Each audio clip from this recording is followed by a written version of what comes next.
Dating white men as a black person who is a femme is a fucking curse, but it gives me content. It's just like first-hand experience to everything that you already kind of knew, and then it's like, oh yeah, I have an example so that people don't call me a liar on the internet. All my sources can be contacted by phone number. But how do I put this? White people do this thing where they always try to do the ooh, or actually just people who aren't black in general, they always try to do the ooh, why do you have to make it about race? Usually they're the ones bringing up race, and that's the funniest thing. I was remember when Everything Everywhere All at Once came out, and I was telling my ex like how fucking awesome the movie was, of course, but also how it's like, oh fuck yeah, they made an interesting movie, and it's really like important and vital that they made it with like an older like POC lead who is especially an older woman. And then he did the usual white guy shit, which, no offense, I've dated too many of them. I need to stop. He did the shit of, why does that matter? Why you gotta bring the race or gender or age into it? Because other people do.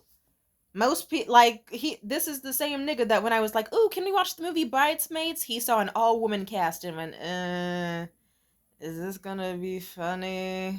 And just instantly assumed it was gonna be some unfunny ass shit. He didn't like that movie, but at least, like, I'll give him credit. I did show him another fucking woman cast comedy movie. It was the movie Death Becomes Her. It was campy, funny, pretty damn good, I gotta say. He had a similar reaction of, are you sure it's good? Cause he's not the type to be mask off about shit. He always hints what he's thinking about, like, oh, I don't think women are funny.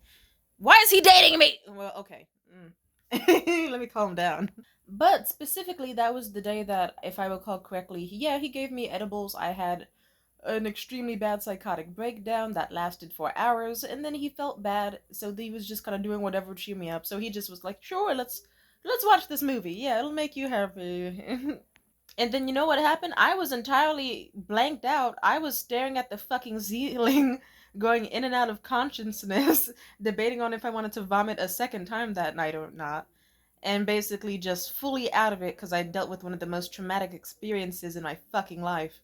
A fucking brownie? Like, I've been through a lot of trauma, but it still is just so amusing that, like, immediately the top two most traumatizing thing was a fucking brownie. That left some effects. But it also had the effect of him waking me up to be like, oh yeah, that was actually surprisingly good. I really liked that. Yeah, it was actually pretty funny. And it's like, yeah, you shouldn't have an element of surprise just because it's a woman. I still have to show him other movies like Mean Girls and stuff, like movies that it's like, yeah, you can laugh at a movie that also like talks about women's topics or women's lives or women's issues or just has women as the main character. Because people dismiss those movies all the fucking time. Good ass movies. Excluding Catwoman. He doesn't want me to talk about Halle Berry's Catwoman. I fucking love that movie. It's camp. Maybe that's just for the girls. It's okay. But you know, he saw a movie about like two older women and just went, this is probably not gonna be funny. And most people tend to do that. It's a common thing. It's just, you know, those are seen as movies for the moms or like chick flicks. And it's like, no, sometimes it's actually a funny movie. There just happens to be a woman main character, and you're just like, ooh, I can't relate to this character because they're not white or male or like straight. And it's just like, no, I just gotta say it, they do not do a good job of not living up to the stereotypes that actually are pretty fucking accurate to who they are. Like, you know, racial stereotypes about any other race, it's like, you know, it's like little bits and pieces of shit collected through history, trauma, fucked up shit, and a whole bunch of made up lies.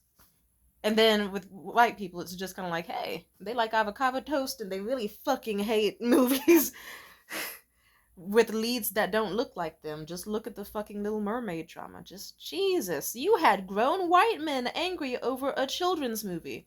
Look at the Barbie movie. You had fucking Ben Shapiro online being like, this movie that is marketed towards like preteen girls is not targeting me enough. Fuck this movie, and going on whole rants about it. Like, I'm not saying every single white person, but enough where it's like, holy shit, what is up? Like, this needs to be addressed, and that's why I'm addressing it. So this is just me going back on my topic of the last video about how some people really can't see themselves in the shoes of other people, especially if they're of another race or identity.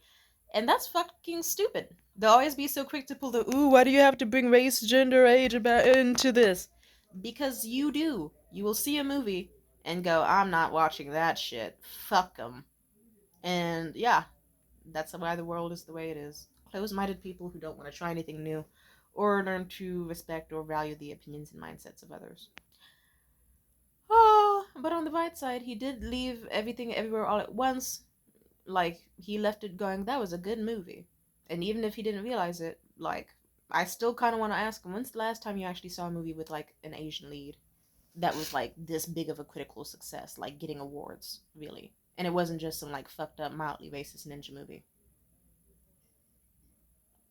Like, people don't realize that. That's why people were going crazy about the movie Crazy Rich Asians, no pun intended. Because people were like, wow, Asian representation in mass? And it's not like some fucked up shit? And it's like really fucking funny and cool and interesting? Woman main character? She's got an interesting life. Like, yeah, people value that shit. And I'm not trying to dismiss any like historical Asian movies as well, but if I recall correctly, my Asian homies were telling me, yeah, it was a movie that wasn't like super traumatic or super fucked up or just some action movie. It was like a genuinely good, funny movie targeted towards women, but lots of fucking people enjoyed it, no matter their identity. And I don't know, I thought that was lovely. So that's why I also just love representation, because it's like, yeah. Also, funny enough, I mentioned this in the other video, but a lot of white dudes on the internet or in real life are just getting mad about, like, oh no, look what they did to the Ghostbusters movie. It's an all-women cast, and they have the one dude there acting like a total brain-dead idiot. He's not useful to the plot whatsoever. What the fuck? And then, like, complaining about that, and then the Barbie movie, or just movies like, what's the movie Shape of Water? Or the one with the fish guy who was sexy? Yeah. People will just straight up be like, oh man, I'll just put it like this. Those are very good examples of, hey, so you agree? Representation matters because you don't like the way these men are represented. It's so, maybe you kind of realize now what people have been talking about for fucking ages, but they never learned their lesson. And then we just gotta rinse and repeat this like every fucking like 2 years when there's gonna inevitably be a female directed movie with POC people in it, and then watch them have the same fucking complaints because they're talking about lived experiences or just switching the roles, showing them how it feels. So yeah, that's just the vibe. Yeah, alright. Peace out.